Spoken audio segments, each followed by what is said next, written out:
think I can do this. I know the second I get up on stage, I'm going to completely forget everything I had to say.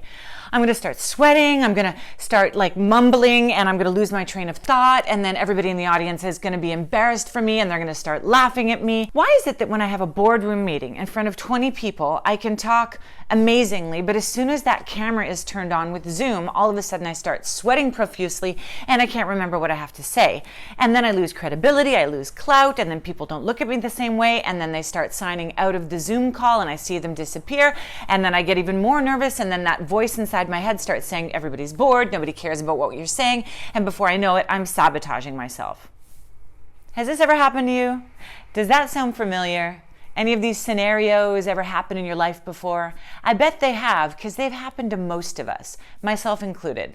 So that's where I'm here to help. I am your official guide. This YouTube channel is here for a purpose, so that I can help you guys deliver a speech, present, kick ass, nail it, you name it, do that Zoom chat, get new clients, do that speech and captivate your audience. All of those things are possible. They just require a little bit of practice and maybe some special tactics. Before we get into today's topic, why don't you subscribe to my channel, and that way I can be your official guide and I can walk you through this whole journey of getting up on stage and having a high impact on your audience. Or sorry, that could even be online, getting up on that digital platform stage. I've been in the broadcast media industry for 25 years. I'm a former MTV VJ, I'm a television host and a radio host. So I believe that I do have a few tricks up my sleeve that I can bring to the table here on this channel, and I can help you all out. So I've been speaking to a broad range of people lately regarding their presentation skills and their ability to communicate and to captivate their audiences.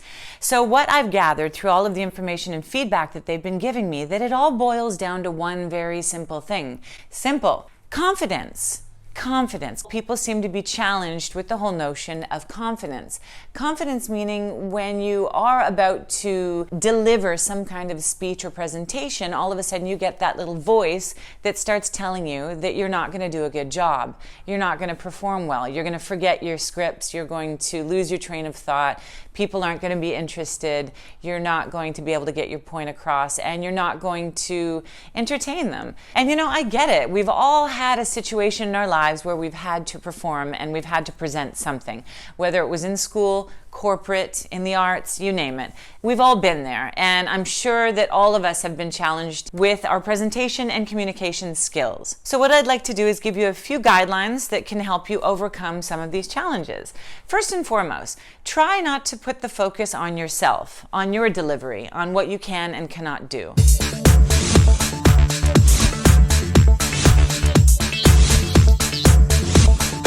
This is self-sabotage. It's that little voice that we all have that little voice. In order to get them off your shoulder and stop talking to you, you take the focus off of yourself. Put it on your audience. Put the focus on what it is that you need to deliver. Because essentially, when you are giving a speech, or when you are doing a presentation, you're trying to give and communicate something to your audience. So transform that all into what it is you're gifting your audience with. As soon as you turn into the person that is altruistically gifting something that you have, some piece of knowledge, some experience in an industry, or a presentation of some product, you are gifting your audience with information that they, prior to your presentation, did not know. So therefore, the focus gets shifted, the weight gets lifted, and that little voice gets off your shoulder. That little voice, fly away. Goodbye. Goodbye, little voice, fly like the wind. That's number one. Basically, you're putting the focus on how you can help them. How can you help them? What can you give them, and how can you help them? Goodbye, focus on myself and my delivery and what I can and cannot do. Hello, focus on helping other people in my audience. Online or offline, whatever that may be. So whether you're a coach or you're a company leader or you do consultations, no matter what position you have, you are always going to be an authority in your field when you are giving a presentation or a speech or talk. So your audience is automatically going to see you as the authority figure. And when your audience sees you as the authority figure, they give you authority. And therefore, by you taking authority, you are, in their eyes, successful. And when you are successful, they become successful, because that's essentially what people want and what they want to take away from your talk. So if you lack the success in being an authority on your talk or your presentation, the people are going to understand that, and that's not going to be very interesting for them in the end. So yeah, you will lose their interest, and then, it's just this wicked cycle of events that takes place. So let's take a look at 3 elements that we would all love to have when we are delivering a speech or a talk or a presentation. We'd like to be calm, we'd like to be focused, and we'd like to have clarity, right? Am I right? All of us would like to have those things, because when we have a level of calmness, when we are focused, and when we have clarity, what are we able to obtain? Well, first of all, we're able to knock them all off exactly as we had planned and programmed and practiced, but also we have space to be able to introduce into our talk a little bit of charisma. Oh yeah, that beautiful, gorgeous word, charisma. And who doesn't want to have charisma? But we can't have charisma unless we have calm, focus, and clarity. Because if we don't have calm, focus, and clarity, we're all muffled with remembering and trying to, and then forgetting, and then getting hard on ourselves, and then sabotaging, and then the vicious circle goes on and on and on. And then we're never able to get to the point where we can actually create a little bit of charisma and have our audience entertained and relaxed and enjoying. Don't we want everyone to enjoy what we're talking about and not have to sit there and bear through it? Ugh, that would be the worst. Well, I've been there in a lot of situations, because I'm a former MTV VJ. I've been up in front of hundreds of thousands of people. I've been live on television for 15 countries at a time, on red carpets, interviewing the biggest pop stars in the world, the biggest actors and actresses in the world. So I know what it means to fumble. Should I tell you guys about a fumble?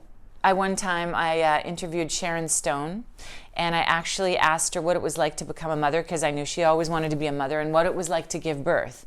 And she told me that she actually adopted. So imagine how ridiculous I felt at that point. Yeah, what did I want to do? Leave the room, that's for sure. But anyway, you have to kind of you have to carry on. Okay, so in order to obtain this level of calmness, focus, and clarity, you have to be prepared. The more you're prepared, the less you'll fumble.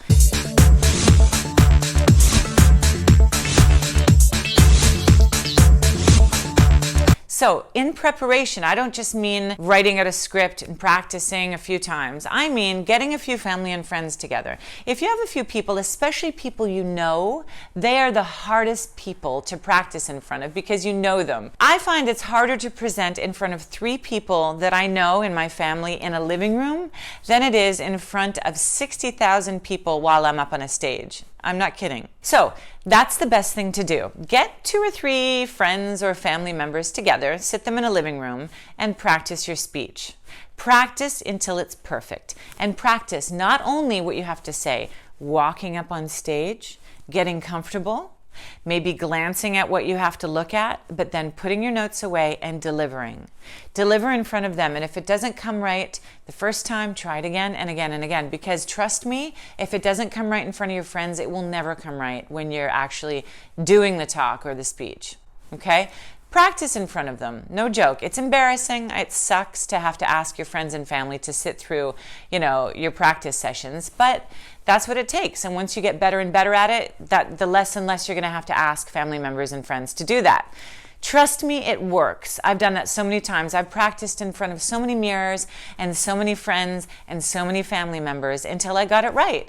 And then my performances just kept getting better and better and better. Because when you take the load off yourself, when you have practiced it so many times, then you realize that you leave more room for the other things that can come in, like for the improvisation, for the charisma, for a little bit of comic relief. All of those things do not have any space if you're not prepared. So after you've practiced a bunch of times in front of your family and friends, I think that my next biggest suggestion would be to just be yourself.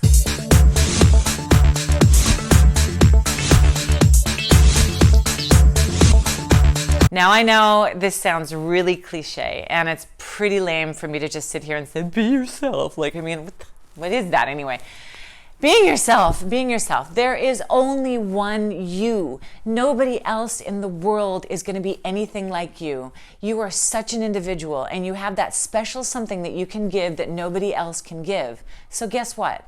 Put all of your focus on that. If you've got something quirky about you, then draw attention to that quirk. People love quirky things. However, don't misinterpret when I say to draw attention to your quirk, because I don't mean to draw attention to some physical aspect of yourself that isn't quite working out, that you're not happy with. Like, for example, if you woke up on the wrong side of the bed and you're just particularly grouchy that day, if you've got a horrible hair day, if you're wearing an outfit that you can't stand, if you didn't get much sleep the night before, and you've got bags under your eyes, do not ever draw attention to any physicalities that are not becoming. They will begin to criticize you because you have drawn attention to the one thing that you don't want attention drawn to. When you draw attention to something like a striped dress that doesn't look good on you because it makes you look larger, it's not becoming because the stripes are going up and down, what you're doing is you're asking your audience to pay attention to that. It's not a disclaimer, and therefore you're ridding yourself of this annoyance that you can't get out of your head. And by doing so, by sharing that with your audience, they're going to be like, oh, so that's why she doesn't look good in that outfit. Oh, I get it. So there's her disclaimer, so let's just forget about it. No, a disclaimer in that sense is actually going to draw attention to what it is that you don't want attention drawn to. So don't share that with your audience. Actually keep that to yourself, because chances are your audience won't even notice any of those things. Okay, so what I'm getting at instead is draw attention to your quirks. And I don't mean talk about them, I mean accentuate them with your personality. People love original things. They love things that stand out. So my suggestion to you would be yourself and be original. So these are my suggestions with creating a bit more confidence when you have to deliver some kind of presentation, a talk, a speech, a webinar, whatever it might be. I hope that these suggestions are of use to you, because it is essentially my goal to help you perform to your maximum potential. So please subscribe to my channel and tune in for my next video. All of the topics I cover will be all part of broadcast media. Everything that has to do with communicating, using your voice appropriately, your facial expressions, your body language, your confidence, all kinds of different things that have to do with communication skills and presenting. So I really enjoyed you being all here today. Thank you so much for tuning in. Thank you so much for subscribing. Any comments you might have, just toss them into the comments section and I'll be sure to address them in one of my following videos. Take great care of yourselves and remember to always nail it. I'm Kris Reichert, signing up for today. Bye for now.